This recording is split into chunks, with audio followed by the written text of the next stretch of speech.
Hi friends, ಹೇಳ್ಕೊಂಡು ನಾ new vlog. ಇವತ್ತಿನ ವ್ಲಾಗ್ನಲ್ಲಿ ಮುಂಜಾನೆ ಸಾಫ್ ಸಫಾಯಿ ನಡ್ದೈತಿ ಮನೆಯಿಂದ.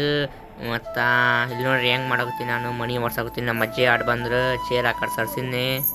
ಆಮೇಲೆ ನಮ್ಮ ಅಜ್ಜಿ ನನಗೆ ಭಯ ಕೂತ್ರಪ್ಪ, ಆ ಕಡೆ ಹಾಕೊಂಡಪ್ಪ ಈ ಕಡೆ ಹೋಗ, ಆ ಕಡೆ ವರ್ಷ ಮೊದಲು ನಂಗೆ ಈ ಕಡೆ ಜಾಗ ಬಿಟ್ಬಿಡಪ್ಪ ಅಂತ. ಆಮೇಲೆ ನಮ್ಮ ಅಜ್ಜಿ ಹೊರಗೆ ಕಳಿಸಿರು ಅಂಗಡಿಗೆ. ಇಲ್ಲಿ ದಾಡಿ ನೋಡಿರ್ಬೇಕು ಹೆಂಗಿರ್ಬೇಕು. ನಮ್ಮ ತಂಗಿ ಹಿಂದೆ ಹೆಂಗೆ ಮಾಡಾಕತ್ತ ನೋಡ್ರಿ ಗಾಯ್ಸ್. ಕಾಡ್ದಂಗೆ ಕಾಡು ಬೆಳ್ದೈತಿ ಗಾಯ್ಸ್. ಎಲ್ಲ ಕಡೆ ಗಿಡ ಪಡ ಹುಳ್ಳಿ ಗಿಲ್ಲಿ ಹೆಂಗೆ ಬೆಳ್ದೈತೆ ಗೈಸ್. ಆಮೇಲೆ ಅಂಗಡಿ ಕಾಣಿಸಿತ್ತು ನನಗೆ. ಅದು ಬಾಕ್ಲ ಹಾಕಾಕತ್ತಿದ್ರು ಜೋರು ಪಾಟ್ ಅಂತ ಹೊಡ್ಕೊಂತ ಹೋದ್ನೆ. ಆಮೇಲೆ ಹೋಗಿ 1 kg ವೀಲ್ ಸಾಬೂನು ಪುಡಿ ತೊಗೊಂಡೆ. ವೀಲ್ ಸಾಬೂನು ಪುಡಿ ತೊಗೊಂಡು ತಲಾಗ ₹2 ಕಾಯಿನ್ ಬಿದ್ದು ಕಲ್ದೈತಿ ಗಾಯ್ಸ್. ಮತ್ತು ಮನೆಗೆ ಹೋದ್ನಿ. ಮನೆಗೆ ಹೋಗುಂದ ನಮ್ಮ ತಂಗಿನ ಮುಂದೆ ಕಲ್ಸಿದ್ನಿ. ಆಕೆ ಹೆದರಾಕತ್ತಿದ್ಲು. ಫ್ರೆಂಡ್ಸ್, ನಾವು ಮನೆಗೆ ಹೋಗಿನ ಮ್ಯಾಗೆ ಕುಕ್ಕರ್ ಬ್ಲಾಸ್ಟ್ ಆಗುತ್ತೆ. ಮಧ್ಯಾಹ್ನ 2 ಗಂಟೆ ಆಗಿತ್ತು. ನೋಡಿ ನಾವು ಶಾಕ್ ಆಗಿಬಿಡ್ತೀವಿ.